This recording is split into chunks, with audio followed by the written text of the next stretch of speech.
Ես ուղղակի որպես հավելում եմ հայցակարգ հրապարակումից հետո ինչ գործընթացներ է սպասվում։ Ուրեմն մենք ունենք պատրաստի հայեցակարգ, որի մեծ մասը, երևի 70% հայեցակարգի հենց խորհրդի կողմից քննարկվել եւ քվեարկվել է, բայց ունենք մի քանի հայեցակարգային դրույթներ, որոնք որ քննարկվել են մենակ մասնագետ հանձնաժողովի կողմից եւ process-ը հետեւյալն է. հունվարի 15-ից սկսած մենք շատ ինտենսիվ խորհրդի եւ հանձնաժողովի համատեղ նիստեր ենք անելու եւ ունենալու ենք մի քանի ամսում պատրաստի վերջնական հայեցակարգ, որը քվեարկվել է հենց համանդրական բարեփոխումների խորհրդի կողմից։ Այսինքն մարմինը, օրինակով բերեմ ազգային ժողովը, որը որ պետք է հաստատի, դա խորհուրդն է համանդրական բարեփոխումների, որը հաստատելուց հետո արդեն կսկսվի հանրային իրազեկման պրոցեդուրան, նաև դրան զուգահեռ կսկսվի հենց բուն համանդրության նախագծման process-ը, այսինքն հոդված առ հոդված, նայելով հայեցակարգը, սկսվելու է գրվել նոր սահմանադրությունը։ Ժամկետները 23 թվականի համար մի փոքր ուշացել էինք, բայց տարեվերջում արդեն եկել ենք հենց մեր ճիշտ ժամկետներին եւ կարծում եմ երևի 3 ամսվա ընթացքում առավելագույնը հուսանք, ուղղակի բարդ process-ներով ենք անցնում եւ ամեն հարցը դետալային քննարկում ենք, ունենանք արդեն վերջնական քվեարկված հայեցակարգ։ Այ քանի որ process-ները ճիշտ է հանձնաժողովի նախագահությունը ինձ է տրված, բայց դա զուտ ֆորմալ նիստերի վարման իրավասություն է, process-ը արագացնելու ոչ մի լիազորություն եւ հնարավորություն չունեմ, նույնիսկ շատ հաճախ մեր գործընկերների կողմից մեղադրվում եմ, որ շատ եմ ուզում արագ արդյունքը ստանամ, դրա համար որևէ խոստում չեմ կարող տալ, բայց կարծում եմ այս տարվա վերջ, այսինքն տարվա հաջորդ ասուլիսի ընթացքում կկարողանամ ձեզ ներկայացնել արդեն առնվազն 30% հենց բուն սահմանադրության նախագծի հետ կապված։ Մենք ասել ես հնարավոր է կոռուպցիայի դեմ պայքարի շրջանակներում նախարարությունը առաջիկա տարում ինչ քայլեր է ձեռնարկում, բավարար է գնահատում ներքաղաքական բախտանքներ։ Տեսեք, մենք հակակոռուպցիոն քաղաքականության շրջանակներում 2023 թվականին ամբողջությամբ ավարտեցինք հենց ինստիտուցիոնալ կայացման շրջափուլը, այսինքն ունենք հակակոռուպցիոն կոմիտե, ունենք հակակոռուպցիոն առաջացանի դատարան, վերաքննիչ առանձին դատարան, հակակոռուպցիոն առանձին վճռաբեկ պալատ, ունենք կոռուպցիայի կանխարգելման հանձնաժողով, որը աշխարհում եզակի երկրներում է նման ինստիտուտ ունենք հպարտությամբ կարող եմ ասել կոնսենսուսային նոր շատ լավ հակակոռուպցիոն ռազմավարություն, որը գոհունակությամբ պետք է նշեմ, որ հազվագյուտ է լինում, որ նման ծավալի մեծ փաստաթուղթ ընդունելուց հետո հասարակական սեկտորից կամ մասնագիտական սեկտորից բացասական գնահատականներ չլինեն, իսկ մենք ունեցել ենք ռազմավարություն, որը գոնե մեկ նույնիսկ բացասական արձագանք չենք ստացի, դա այդ տառապալից երկարատև աշխատանքներ, որը հենց ՀԿ սեկտորի հետ, մասնագետների հետ մանրամասն քննարկել ենք։ Եվ այստեղից սկսած է ունենք աշխատավարձերի բարձրացում բոլոր ուղղություններով, բոլոր հակակոռուպցիոն, այսինքն կոռուպցիայի հակազդման համակարգերին տրված աշխատավարձը այնքան է, որ այլևս ոչ մի անկախ մարմին չի կարող ասել, որ մեր աշխատավարձը ցածր է, դրա համար մենք էֆեկտիվ չենք, եւ այս ինստիտուցիոնալ կայացման փաթեթը պատրաստ է, եւ այժմ մենք գտնվում ենք այն փուլում, որ երամսյակը մեկ պետք է քաղենք դրա պտուղները, իսկ պտուղը հետեւյալն է, որակյալ նախաքննություն, այսինքն այնպիսի նախաքննություն, որ դատարան գնալուց հետո գործը չջարդվի, այստեղ է, որ մեր հակակոռուպցիոն կոմիտեն պետք է որակով գործ անելուց հետո նաև ապահովի ժամկետի կարճ լինելը, ոչ թե տարիներով այնքան գնա, որ հանրության ակնկալիքը բարձրանա, բայց արդյունքը լինի ուշացած կամ ոչ որակով, իսկ հետո արդեն մեր հակակոռուպցիոն դատարանները էլի արագ ժամկետով կայացնեն արդար վճիռներ։ Արդար նաև նշանակում է ինչ որտեղ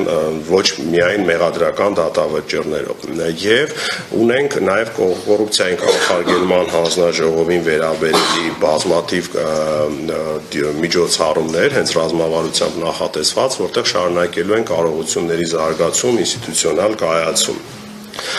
Ես կարող եմ ասել, որ կառավարությունը իր մասը այդ հակակոռուպցիոն ռազմավարության, քաղաքականության իրականացման շրջանակներում մեծ մասը իրականացրել է, այժմ գնդակը գտնվում է մեր իրավապահների, դատավորների, դատախազների դաշտում։ Խնդրեմ։ Խոսվեց վարչապետի այցի արձանագրված իրացումների մասին, խոսքը վերաբերում է անորակ աշխատանքին, բնականաբար շին կազմակերպություններ են ներգրավված այս գործընթացում, վերջին ընդունվեց հակակոռուպցիոն ռազմավարությունը, որտեղ անդրադարձ կա, եթե չեմ սխալվում, գնման գործընթացը։ Այս մասին շատ է խոսում հատկապես կառավարության տարբերակներով, այս համակարգը բարելավելու հետ կապված։ Փոփոխություններ են նախատեսվում գնման գործընթացում, որը կկանխի հնարավոր կոռուպցիոն ռիսկերը ու նաև նման հետևանքները բացառվեն։ Շնորհակալություն, շատ կարևոր հարց եք բարձրացնում, որը ազդում է մեր երկրի կապիտալ ծախսերի վրա, հակակոռուպցիոն նաև քաղաքականության վրա, տեսեք, process-ը հետևյալն է եղել։ Մենք հասել ենք նրան, որ գնման process-ներում կոռուպցիան, չասեմ վերացել է, բայց հասել է նվազագույնի, բայց հաջորդ փուլը, որ եկել ենք, դա իրականում 24 թվականն է, որ եղած գործիքակազմերը վախեցած լինելու պատճառով այնքան դժվար էին, որ հիմա մենք պետք է դա մի քիչ հեշտացնենք, բայց նաև ավելի տեսանելի դարձնենք։ Իմ համոզմամբ դրա լավագույն ձևը դա թվայնացումն է, առհասարակ հիմա մենք այն process-ում ենք, որ մարդուն որոշում, սուբյեկտիվ որոշում կայացնելու process-ից պետք է հանել եւ այստեղ է, որ մենք պետք է թվայնացնենք ամբողջ գնումների գործընթացը, մրցույթները բաց թափանցիկ իրականացնելու մեկ հնարավորություն կա, դա այդ երկփուլ մրցույթներն են, process-ը դարձնել ամբողջությամբ այդ կույր մրցույթ շահողի հետ հետո ստիպված հարաբերվելը, գոնե մեր նախարարությունում մենք արդեն անցել ենք դրան, որ ամեն ինչը փորձում ենք երկփուլ անցնենք։ Թվային գործիքներով ամբողջ process-ը պետք է դրան անցնի, ինչ է տեղի ունենում։ Դու հայտարարում ես մրցույթ, մենք ունենք հենց արտադրության նախարարություն ունենք նման դեպքեր, էժան գին տրվողը գալիս հաղթում է եւ դու չես կարողանում այլ ձևով իրենից ստանալ արդյունքը, պետք է սպասես այնքան մինչեւ ինքը ձախողվի, նոր սկսես արդեն դատական process, պայմանագրաիրավական հարաբերությունների դաշտում իր հետ հարաբերությունները պարզելը։ Սա մի process գնումների դեմ, մյուսը իրականում ամենակարևոր, որ պետք է իրականացվի, դա վերահսկողական մեխանիզմների սահմանումն է եւ կոնկրետ պատասխանատուների հստակեցումը, որովհետեւ շատ դեպքերում նույնիսկ մեր արդարադատության բլոկի մրցույթներում դժվար է հասկանալ ով ինչի համար է պատասխանատու, որովհետև հայտարարվում է մրցույթ օրինակ դատարանի շենքի, մի քիչ պատասխանատու է արդարադատության նախարարությունը, մի քիչ քաղաքաշինության կոմիտեն, մի քիչ դատական դեպարտամենտը, ու եթե այդ բոլոր օղակների միջև մարդկային հարաբերություններ, այսինքն աշխատանքայինից բացի նաև այլ հարաբերություններ չլինեն, շատ դժվար է հասնում արդյունքի, որտեղ շատ հեշտ է մեկը մյուսի վրայից գցել պատասխանատվությունը։ Ամենակարևորը մենք պետք է անենք, որ հստակ պատասխանատվության սահմանում, երկրորդը թվայնացում ամբողջ process-ի, երրորդը վերահսկողական մեխանիզմների հստակեցում եւ չորրորդը ոչ պակաս կարևոր այդ երկար դժվար անհասկանալի process-ների հնարավորինս կրճատում։ Օրինակ բերեմ, այնքան երկար են այդ process-ները, որ ես արդարադատության նախարարի տեղակալ որպես սկսել եմ աշխատել արդեն հարկադիր կատարման ծառայության ավտոկայանատեղի պարկինգի մրցույթի վրա, որ նոր տարածքի վրա ուզում ենք նոր միջազգային չափանիշներին համապատասխան պարկինգ լինի, որ այդ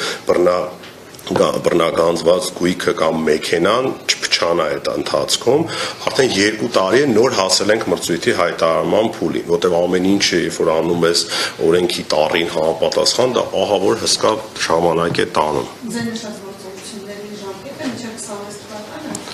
մինչև 26-ը ընդհանուր վերջնական արդյունքն է, 26-ը ինձ թվում է կտևի հենց թվայնացումը, որովհետև շատ դժվար է դրա սոֆթի գրելը, բայց ընթացքում բազմաթիվ միջոցառումներ կան, որ 6 ամիսը մեկ արդեն պետք է արդյունքները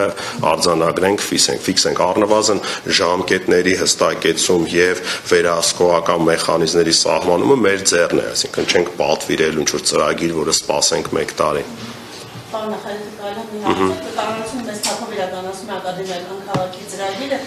նախագիծը նաև արդարադատության թաղամաս հիմնելու, այնտեղ նախատեսում են նաև քրեակատարողական հիմնարկների կառուցում, խոսում են նաև քրեակատարողական հիմնարկների ծանրաբեռնվածության մասին, հաստաբանները հաճախ բարձրացնում են այդ հարցը։ Այս ամեն ինչը հաշվի առնելով կա արդեն առարկայական ինչ-որ Արդարադատության թաղամասի պրոյեկտը հետևյալն է, կար գաղափար, որպեսզի բոլոր արդարադատությանը վերաբերելի հիմնարկությունները, շենքերը, շինությունները տեղակայվեին մեկ վայրում, այնուհետև իմ կարծիքով շատ ավելի ճիշտ որոշում է կայացվել եւ այդ process-ը գործընթացը ղեկավարում է փոխվարչապետ Տիգրան Խաչատրյանը, դա տեղափոխել պրոյեկտը դեպի ավելի մեծ նախագծի կառավարական թաղամաս, այսինքն ոչ թե նախարարությունը, դատախազությունը գնալ, բոլոր պետական գերատեսչությունները կենտրոնից դուրս գնան քաղաքին մոտ, բայց իրականում մարզում տեղակայվեն, համ կենտրոնը կբեռնաթափվի, համ այս հսկա շինությունները, որ պետական չինովնիկներն են զբաղեցնում, իրականում կտրվի բիզնեսին վարձատրություն, վաճառք, այսինքն շահույթ կգեներացվի, դա կա դրա միջազգային փորձը, ուղղակի բավականին խոշոր մեծ նախագիծ է եւ կարծում եմ այս տարի արդեն կունենանք դրա առնվազն մոդելավորումը։ Ինչ վերաբերվում է, բայց արդարադատության թաղամասի մեջ քանի որ կար նաեւ նոր բանտի գաղափարը, նոր բանտը պահել ենք, այսինքն Էրեբունի վարչական շրջանում, որտեղ հիմա հենց մեր շահող կազմակերպությունը գեոլոգիական եւ գեոդեզիական ուսումնասիրություն է իրականացնում, մենք ունենալու ենք նոր բանտի մոդելը կա, ամեն ինչը գծված է, մոդելավորումը կա եւ նոր բանտի հարցը լուծվում է։ Նաեւ բանտերի բեռնաթափան ուղղված մի քանի միջոցառում են կարել եւ դրա ամենակարևոր ձեռքբերումը ես սկզբից չնշեցի, բայց տարվա այսպես ասած know-how-ն դա պրոբացիայի ծառայության կերպարանափոխումն է հատուկ ծառայության եւ առաջի անգամ Հայաստանի Հանրապետությունում տնային կալանք եւ վարչական հսկողության ինստիտուտի ներդրումն է, որպեսզի պատկերացնեք թե ինչքան ենք օգուտ տվել այդ իմաստով մեր բանտերի բեռնաթափմանը, մենակ 23 թվականին 860 տնային կալանք եւ վարչական հսկողություն է կիրառվել, այսինքն 900 մարդ չի հայտնվել բանտում, մեր դատավորներին հնարավորություն է տրվել տնային կալանք եւ վարչական հսկողություն կիրառելով այդ մարդկանց չտանել բանտերը։ Դա ոչ միայն բեռնաթափմանն է ուղղված, դա նաեւ շատ կարեւոր միջոցառում է վերասոցիալականացման ուղղված, որովհետեւ բոլորս գիտենք, որ եթե մարդը նույնիսկ միջին ծանրության հանցանք են գործել եւ դու դրան ուղարկելով բանտ, շատ ավելի վտանգավոր ես դարձնում այն իմաստով, որ այդ միջավայրում ավելի ծանր հանցագործությունների ընդունակ է դառնում եւ այս մասով ես կարող եմ ասեմ, որ պրոբացիայի ծառայությունը դա լավագույն մեր պրոյեկտներից է այս տարվա հաջողված եւ արդյունքները արդեն վայելում ենք։